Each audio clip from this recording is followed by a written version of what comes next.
Jumanji, The Next Level, is the third Jumanji film, following the sequel from a couple of years ago, which came out after 22 years of the first movie. And this movie, the sequel, tells the story of, well, how Spencer, he gets sucked into the game, nobody can find him, his friends follow in, but the game's already been broken. If you remember the last film, they pretty much destroyed it.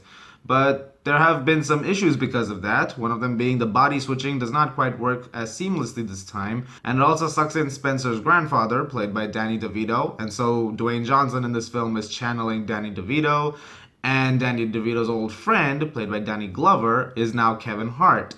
And so that leads to some issues. Welcome to the Jungle was kind of a surprise. If we're being completely honest with ourselves, I don't think a lot of people were excited about that film in the first place because of how beloved the original Robin Williams movie was, but it turned out to be quite a nice surprise, and I did enjoy it for the most part. It wasn't the perfect movie, it had a lot of issues, but it was a fun time at the theaters regardless. With the film like The Next Level, I'm expecting pretty much the same. Luckily though, The Next Level doesn't do that. It's actually fairly on par with that last movie they did. It's still a very fun, entertaining movie that does have a lot of issues, but it's a fun time. It's actually funnier than Welcome to the Jungle, which is something that I did like. They do a really good job with this body swapping thing they've done this time, and Kevin Hart and Dwayne Johnson are both terrific impersonating Danny DeVito and Danny Glover.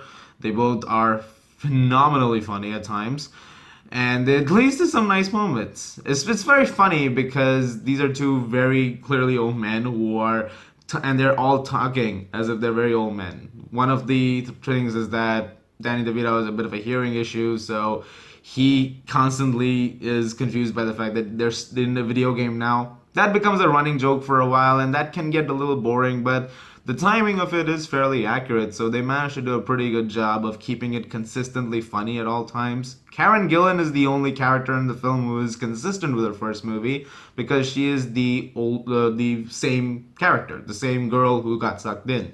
So she's the one essentially anchoring the entire thing down, and she basically carries the entire film because of that, in terms of the one sane person who knows exactly what the hell is going on, which leads to a lot of screen time with her, and she's really good in this. So they pretty much gave her a major chunk of the movie because of that. Jack Black is also really funny in this movie. He does play a role that could potentially, when you hear it on paper, sounds like a horrible idea, but they play it off so well, and they play it so right, and it actually had no issues whatsoever with it. The film is very entertaining, and the action is very good. There's a few great sequences in this one. There's a very Mad Max Fury Road-like thing in the early bit of the film, which is now the second Dwayne Johnson movie after Moana to have a Mad Max Fury Road chase sequence reference. So that's there. There's a sequence with monkeys that was pretty awesome. That might have been the best scene of the movie. That was a real lot of fun, and yeah, that's worth seeing on the big screen, honestly. But really what carries this film, as did the last movie, was the chemistry between the leads. It's tough to review a film like this in terms of like high critical praise because you can't really do that.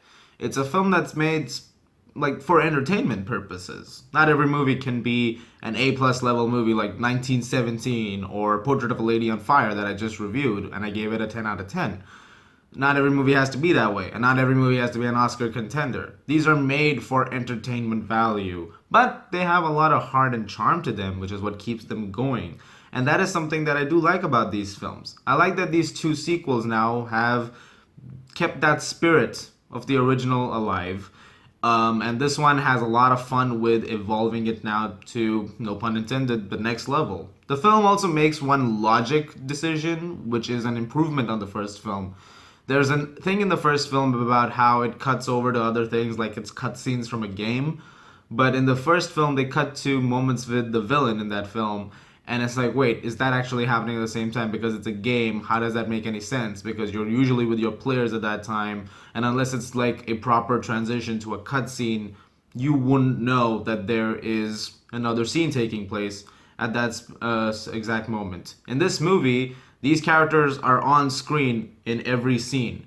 So every time there is a scene with a villain or other characters, our main characters are also there watching it. So it makes more sense that they're in this game and you're following it as if it's like going from one place to another like a normal game. The film has a lot of issues, don't get me wrong. I mean, if you want to get into the nitty-gritties, there's quite a lot of stuff that's going to come up. For one, there's not much of a plot. It's a pretty simple plot, like the first one was, and it does meander quite a bit in terms of the stakes. Like, there's this thing they're after, and after a while I forgot why they were after this thing until they suddenly mentioned that, oh yeah, it's to do this. And I remembered, oh my god, I completely forgot about that. Like, the threat level was missing there, kind of.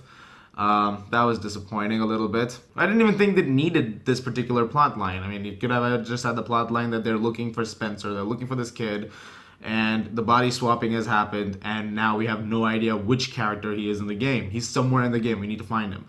I feel like they could have just done that.